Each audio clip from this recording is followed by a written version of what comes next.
Yo, yo, yo. Hello, everyone, and welcome back to the show. It's a show because I have a microphone and a pair of cans. And that's just what it takes now to have a show. Cable TV is dying, and now podcasting reigns supreme.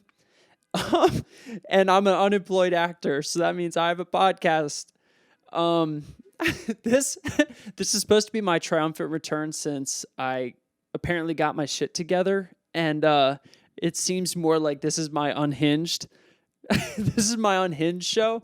But no, I was doing this podcast now for, I can't remember when I started. Months and months ago, I finished what I called my first season with a bang. I was in heated conflict with people I went to college with because they did not agree with my show. And kind of just the usual skipping through content and not enjoying it. So we were all battling. And I took a break and I came back, started it up. My girlfriend, Catherine, was kind of co-hosting with me. And she's no longer with us. I'm sorry, that's fucked up, especially because what I'm about to talk about. Catherine's great. We're still doing good. I'm actually in her room right now. She was nice enough to let me use her room to record. So long live Catherine. But I recently started medication for anxiety. And after 2 weeks, I don't have it anymore. Thank you, Lexapro. Thank you, psychiatry. I don't need to go to therapy anymore. And that's it. There are multiple people I know, probably my family included. If they watch this, they would see that part and call 911. No, but I'm okay. In all seriousness, it had been a really, really hard 2 months. I think it's about as long as it's been since I did the podcast. And in that time, I probably had the worst anxiety I've ever had, at least in my adult life. I'm 24, so for some reason I feel like I have 2 years of life left, and then I'm just a fucking drunk prole for the rest of the time. But yeah, I finally started facing my anxiety for what it is. It's just a part of me. It's been there since I was a kid. I literally attempted suicide as a kid because I didn't know what to do with these kinds of feelings. And also the guilt of early experiences like experimenting with my friends. Not in a Dexter's Laboratory kind of way, but like a kind of way. After school special on the menu today, my penis. Me and the bros would experiment, and I have some childhood friends who might watch this and be like, "What the fuck? Like Tyler didn't blow me." I only had so many appointments. All right. I was really busy doing my social studies homework. I couldn't blow all of you, so I'm sorry. But no, I had a lot as a kid that kind of weighed on me, and I didn't have a word like anxiety or depression to throw on it. I just felt bad, So I had times where I was like, I can't do this anymore, and I want to just, for the lack of a better phrase, end it all. And I know it seems like a fucked up thing to joke about, but I honestly have found that the only thing that really gets me through in life is my humor. And that's the thing that's kind of got me by for a long time. If you watch videos on my main channel, you'll see, as of the most recent thing, I'm getting butt fucked by my friend Mariano. So, if my therapist was actually watching the content, she would not be as proud of me. Because I remember I told her, yeah, I released a video for the first time in months, like a sketch. I'm excited about it, and she's so happy for me. And if she knew what I was doing, maybe she wouldn't be. But it feels good to be doing things again. Regardless of the content, the thing that matters is it's authentic, You may not like it. That's cool. You don't have to watch it. But the promise that I can give you is that you're getting the authentic me, whether it's here on this show.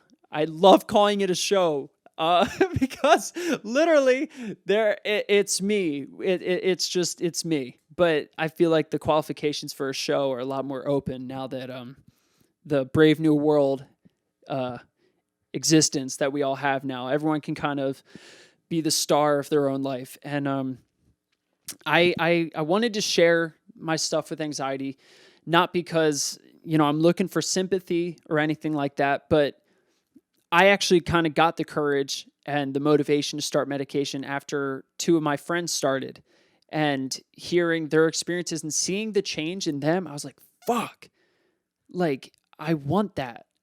I've run from medication for so long, outside of heavily medicating myself with pot and psychedelics. I love, like, there was a time I told someone, or it might have been my therapist. I told her, yeah, she said, like, hey, do you want to try medication? I was like, nah, medication freaks me out. And she said, you already medicate yourself.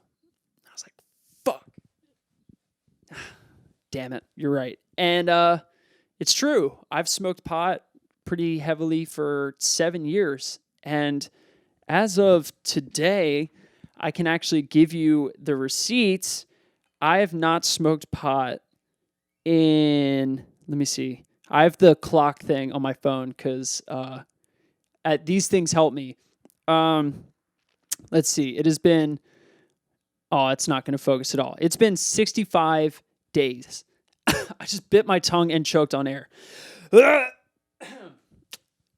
Professional. It's been 65 days since I smoked pot, and I don't miss it. I don't want to go back to it. It made me dumb.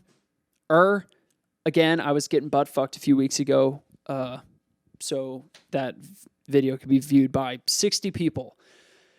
It's all about the art, friends. I was going to be doing a show in New York. How long's it been since I've done a show? Almost 2 years. It's a year and a half.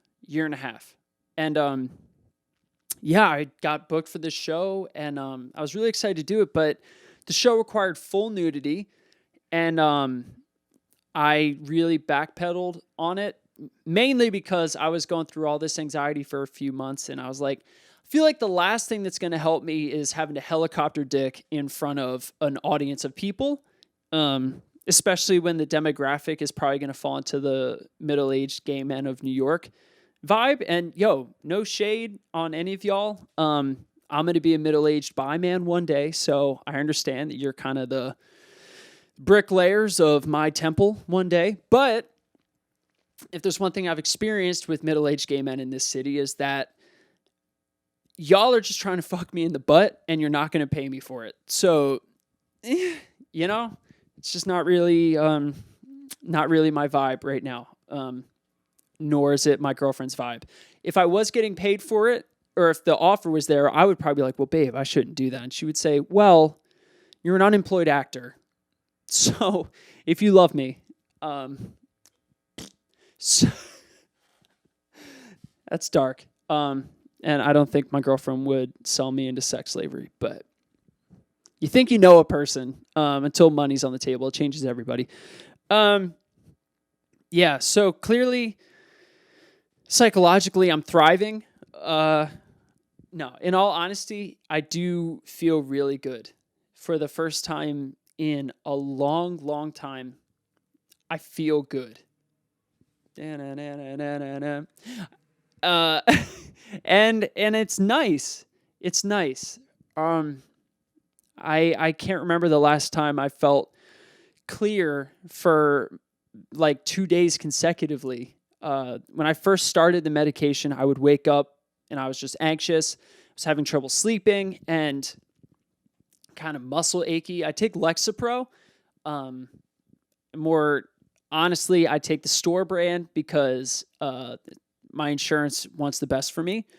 In all honesty, I turned 25 in 2 weeks, so even just having access to that is great because my days are numbered. So thank you, CVS brand. I'm 2 weeks into Lexapro, and for like the past week, my anxiety has just been almost non-existent.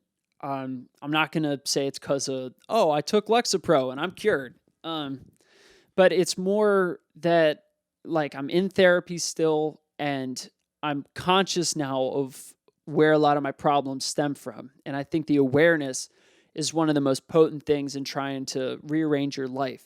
It was very easy for me to attach my anxiety for a long time to external sources, people, relationships, romantic partners, sex, drugs, rock and roll, all things that you would usually associate with me. And and it wasn't until like I kind of hit a low, like a real breaking point low, that I realized, fuck, there's the root thing in me that's the problem.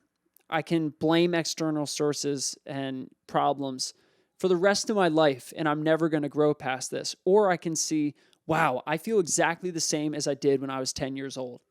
This feeling of just inescapable shit that it actually can change, but you have to try something different.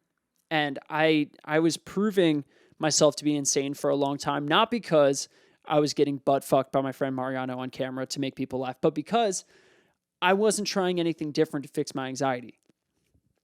And finally, I'm at a point where I'm trying something different and it's working. And I can only hope that as I share things about my life on this channel, or if you watch my sketches, just that the more I share of myself, it can maybe help other people to have the spark of a new idea, to realize you don't need to look outside for the solution. A lot of the times it's within our own grasp, and it seems so fucking simple when you kind of wake up to it. But it took me 24 years. And I think the most amazing thing is, as much as this year was maybe one of the worst years of my life, as it was for most people, it's fucking, COVID, plus every unemployed actor started a podcast. You can tell me which disease is worse. But it just feels good to actually be making progress in the right direction. And, man, I really was so tired of feeling crappy like that. I was really so tired of unhealthy coping and being an inconsistent friend, like coworker, relative. Like, anxiety makes you act out in ways that you look back and you're like, why was I doing that? And it's out of fear. And it's coping, and you're numbing yourself out and searching for a high in so many different ways, because your general state of being is bad. So you live in the extremes and realize, life is good in the gentle waves that can come with balance. And I don't want to live in the highs and the lows like that. As much as I can control it, life happens, but I'm so happy with the changes, and I'm excited to start this show proper. I deleted all not deleted, I took down all the old episodes from my main page, and I'll probably be moving them over here eventually. We'll see. I look at myself in those and I just feel nothing but just knowing what was going on in my head. Professional. That's number 2. I'm really crushing it. And actually the funniest thing is the professional lighting over here is so good. And it's all this nice work that my buddy Mariano did just so I could be doing this. It's truly something special. And another reason why I'm so grateful to be surrounded by the people that I am, because they pick up the slack and allow me to do my thing. And I'm truly just so grateful. And I'm very, very grateful to still be here. Because,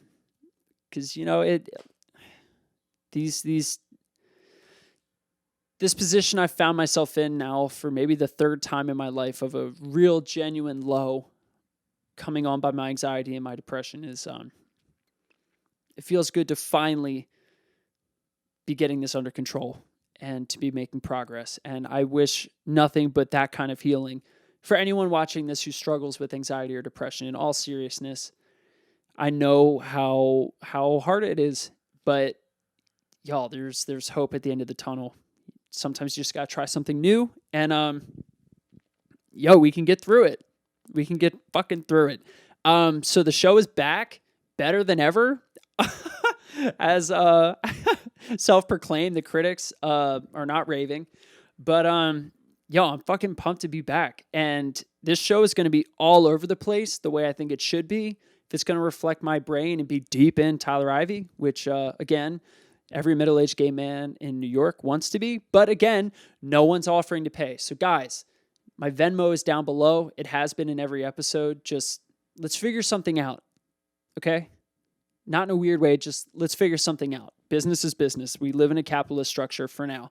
Lord knows what's going to happen soon. I'm reading Brave New World and seems to echo some of the directions we were going in. I also read 1984 over the summer. I've just been reading a lot of uppers during COVID to keep myself positive. You wonder why I have mental breakdowns. I listen to Rammstein, I read 1984, and I smoke pot. Who'd have thought I'd be a downer? But nah, we're back. So please, drop comments down below. Feel free to message me on Instagram at TyTyIvey. If it's hate speech, I'll probably just jerk off to it.